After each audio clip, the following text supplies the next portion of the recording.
When I act, who can stop it? There are moments when life feels like a great labyrinth. You try again, and end up in the same place, in the same situation. Today we are going to meditate on this question. When I act, who can stop it? A small question in form, but one with great power. Today, in the series Resting in the Word of God, we are going to rest in just one truth. When God acts, there are no barriers and no obstacles. But why would God ask a question like this? To whom was this question being directed? To understand this, we need to look at the historical context of Israel in the time of the prophet Isaiah. The people of Israel were in Babylonian exile. Jerusalem had been destroyed. The temple had been destroyed. There was no king. There was no throne. There was no freedom. And it is in this kind of scenario that hope is usually the first thing to die. Because when you lose your ground, you lose your reference points. The mind begins to conclude that God has also stopped. It is not that God has changed. It is that pain makes the world seem bigger than the sky. Faced with the greatest empire of that time, Israel began to believe that God had stopped acting. It is exactly in this scenario that the prophetic voice of God rises up. Isaiah does not speak to a comfortable people. He speaks to a people who are broken, confused, and disillusioned. And the message is direct. The exile did not cancel the covenant. Defeat did not annul God's sovereignty. When empires seem to decide the future, God declares, "Before the day existed, I am." When everything seems out of control, he affirms, "When I act, who can stop it?" Notice this. This prophetic word is not born in easy days. It is born when everything around seemed bigger and more frightening than the people could bear or understand. Perhaps this is your situation as well. The labyrinth seems larger, more complex, and heavier than you can resolve. So let us meditate on a truth. This verse is not meant to cheer up the people of Israel. And today, this word is also not meant to cheer you up. It has a much greater purpose than encouragement.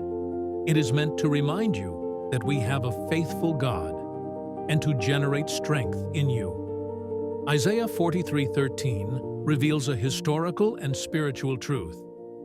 God did not stop being God, even in silence, even in captivity, even when the people could not see. And even so, he was still acting. The exile was not the end of the story. It was the stage where God reaffirmed who he is. And it may be exactly there that he will show you again that he is God. Does God have the right time to act? And what if what you call a delay is the very place where God is building the path to victory? God's time is different from what we call delay.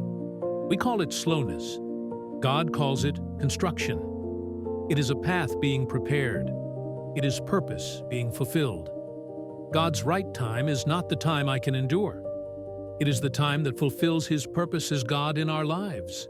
The act of God is beautiful, unquestionable, wonderful, because when he acts, he reveals who he is, and we see his glory and his power.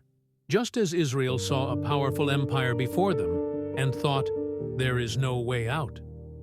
Perhaps you are looking at your situation and thinking, this will never change. And that is when the question returns like a hammer. And when that time comes, who can stop it? What you are living through, is it greater than the power of God? When I act, who can stop it? Are you tired? Or have you reached the limit of what you can carry on your own? There is a kind of tiredness that is not physical. It is the tiredness of trying to keep everything standing. You are not without faith. You are without strength. You are not weak because you want to be. You are exhausted because you carried more than you could. In the scenario of the people of Israel, it was not just a lack of encouragement. It was a lack of resources, a lack of security, a lack of control over the situation. And all of this shook their faith and weakened their trust. And the consequence was questioning. Is it possible? Why is this happening? Is God still here? The human limit is not a sign of defeat. Many times, it is a sign that we need to hand our lives over to the one who can lead us. Sometimes, when we reach our limit, it is exactly the point where God begins to show that control was never ours. And here comes the most wonderful part. The limit of man is not the same as the limit of God. And there is nothing that limits our God. He is the creator of the heavens and the earth, and of everything that exists in them. When strength fades, the soul stops negotiating with the impossible. When the I can do it ends, the space for he can begins. And here is where many people confuse faith with strength. Faith is not having energy to keep going.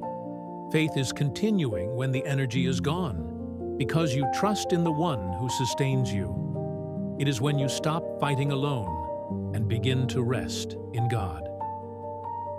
When I act, who can stop it? Perhaps you have made it this far with the feeling that you are walking in circles, like someone trapped in a labyrinth, looking for a door that never appears. But today, the Word does not give you a technique. It gives you a certainty. The exile was not the end of Israel. It was the place where God reaffirmed, I am still God. And your labyrinth is not the end either. It may be the place where He will reveal again who He is, at the right time, in the right way. When you have no more strength, He does. When you see no way out, He opens a path. When you cannot prevent the fall, He sustains you. So perhaps today, the greatest change is not for the labyrinth to disappear. Perhaps it is for you to remember who is above it. And if God has decided to act, there is no final wall. There is no definitive obstacle. And when He decides to act, who can stop it? When I act, who can stop it? God is with you. You are not alone. And today He wants to remind you that He is faithful.